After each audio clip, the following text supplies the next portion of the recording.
Guys, I'm gonna tell you something. Something that's becoming one of my biggest pet peeves in politics is this idea that certain groups of people are immune from criticism because of their gender or their race. And if you criticize them, right, even though it has nothing to do with their gender or their race, then you're criticizing them because of your gender or their race, right? That's literally the conclusion from those on the left who want to deflect away from the actual real criticism, okay, which is 99% of the time a policy criticism. It is policy oriented.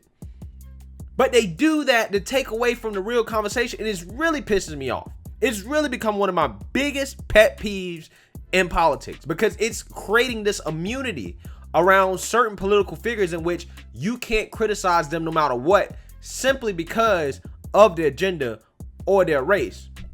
And I want you guys to watch two clips, particularly about Lori Lightfoot and Kamala Harris. The first clip is going to be Lori Lightfoot basically saying that most of the criticism of her, 99% of it, has to do with her gender and race. And then The View is going to basically try to defend Kamala and say that that Politico piece that came out about how staffers in her office are basically being treated like shit. They're basically going to say, well, this is coming out because she's a black woman. Okay, so let's listen to these two clips. I'm going to give you guys my 2 cents. Take a look. Your reaction to criticism, Tribune editorial used the term irascible. How much of this do you think might have to do with the fact that you're a woman, and specifically a black woman? About 99% of it. Expand on that. Well, I mean, look at my predecessors. Did people say that Rich Daley held tea sessions with people that he didn't disagree on? Rahm Emanuel was a polite guy who was a uniter? No. Women and people of color are always held to a different standard. I understand that. I've known that my whole life. And the Tribune or whoever can write what they want. What I'm doing is fighting for the residents of the city. I'm an advocate. I'm going to continue fighting. Obviously, we need to be focused on uniting people as much as we can. But I was elected and ran on disrupting the status quo. And when you disrupt the status quo, you are going to make people uncomfortable. You are going to have people criticize you. But I know where my North Star is. I know the things that we need to be working on. I just hate the fact that this is coming from inside our vice president's house, right? You have current aides and former aides talking like this. I think that this has a lot to do with, yes, this is just politics, but this also has a lot to do with the fact that she's a woman of color and a woman. I was waiting when I saw the headlines on these articles for some big bombshell, and I was a little scared because I'm a Kamala fan, so I was like, uh-oh. And I start reading, I was like, wait, what's the point of this article? It started to talk about miscommunication in an office. I was like, have you worked in offices before? Communication sucks. So, like, that's a common problem. Joy, is it time for us to say, hey, grow a pair? You know, there's something about this story that doesn't pass the smell test for me. I mean, this is the second big story about Kamala Harris and negative. The first was at the border, and now this. She's only been in the job for 6 months. Joe Biden was working in Congress for 40 years before he became vice president. And, you know, what's interesting is that this will be used by the right wing to attack the Biden administration. And isn't it interesting that they go after a black woman? They don't go after a white guy, Joe Biden, as much because Joe Biden looks like the base on the right. He looks like them. So it's hard for them to, like, get mad at him. Because then they get mad at themselves. You see, something like psychological is going on there. And so she doesn't look like the base. So it's easy to go after her. So I don't put much stake in this. I don't think this article means much. It's meaningless. And Political is, you know, they pretty much go right. So I don't trust it. And like everybody said, if you have a gripe with your boss, you don't go leaking it to the press. Something else is going on here. Somebody else leaked this.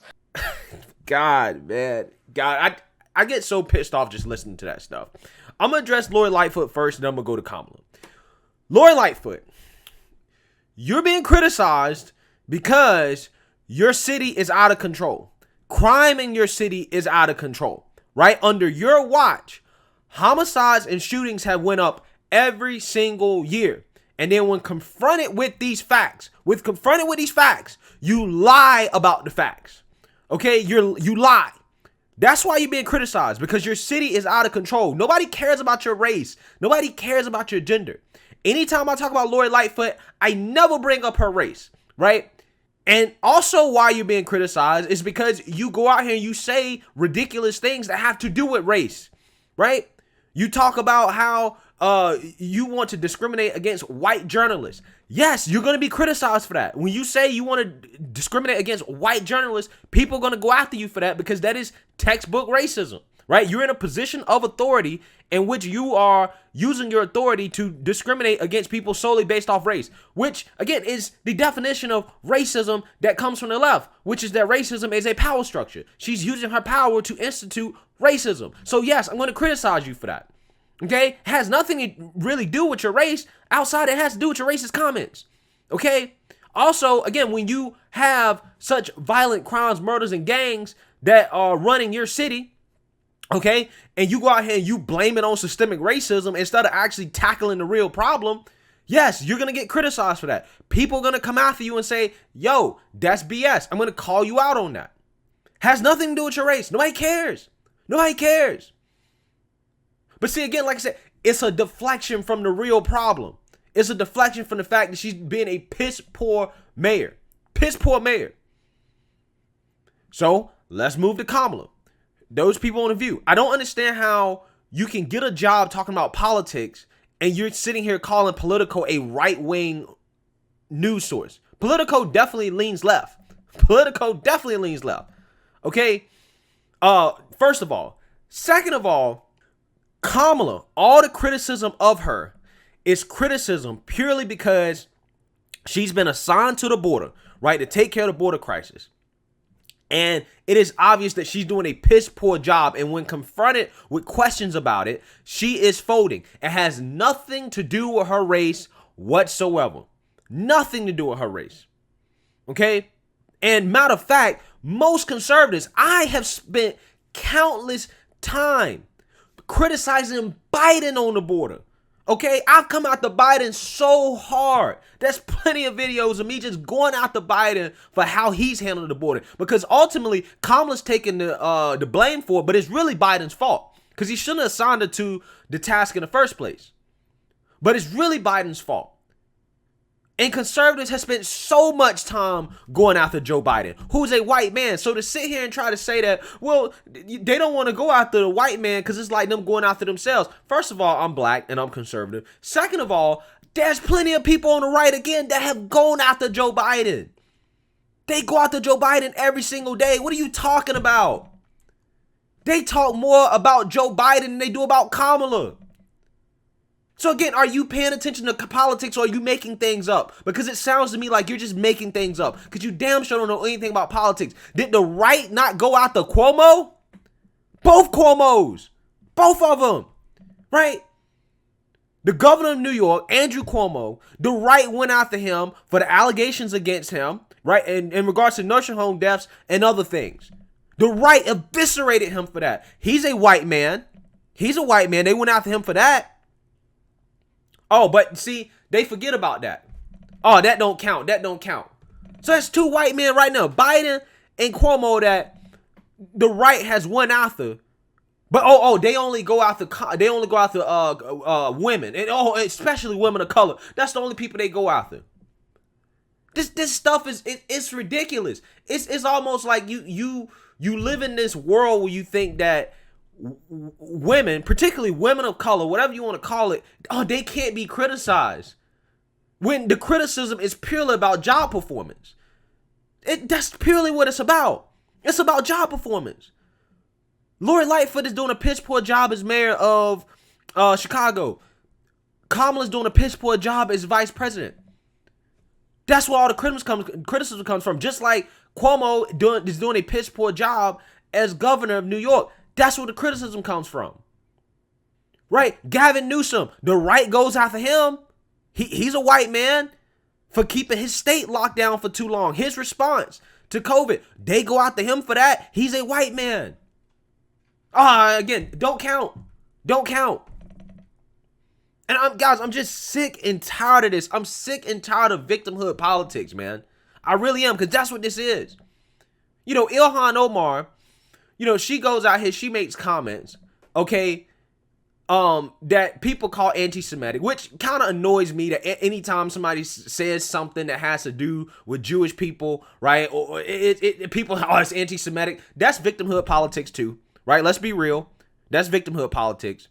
But in order to defend herself, instead of defending her comments on the merits of her comments, okay, instead of she's any criticism of me is sexist, Islamophobic, and racist. Like, bruh. And guess what happened? Nancy Pelosi fell in line because the Democrats went after her for that. And because she pulled a race card, the Islamophobic card, and the sexism card, Nancy Pelosi goes on TV and falls in line, right? Falls in line, walks back to comments. These people can get a pass to say anything and to do anything without criticism now because all these people are scared. They're scared to go after people simply because of their sex or their race. And it really pisses me off. It's really annoying because that's not how politics should work. Nobody is immune for criticism, period. You know, that's some people that want to criticize black conservatives, particularly some dude on Twitter came out to me talking about, all you talk about is Democrats and stupid black people. And I'm like, dude, first of all, I talk about white people every single day. I criticize white people every single day. You just don't see it that way because white people are the majority, so you don't see it that way. But I do. I criticize white people every single day. Whether, you know, they're saying something crazy, they've been an SJW, whether they're a political figure, I criticize them just like black people. I criticize them too, right? And black people tend to get criticized a lot, particularly those in the media, because they say the craziest stuff. They're always saying the wokest stuff. But regardless of your race, if you say something crazy, if you say something I disagree with along political lines, along policy lines, I'm going to criticize you. It has nothing to do with race. Nothing to do with race at all. And again, like I said, man, this right here, it annoys me because it's just a shield to try to let people get away with anything. And that's not how this country should work. That's not how politics should work. That's not how the media should work. That's not how you get better as a country. Nobody is immune to criticism, even me. Okay? Nobody's immune to it. And like I said, it really just annoys me to see this type of stuff and people just try to act like they can't be criticized because of their sex or their race. But let me know what you guys think. Make sure you like, comment, and subscribe. Most importantly, share a black conservative perspective. Peace.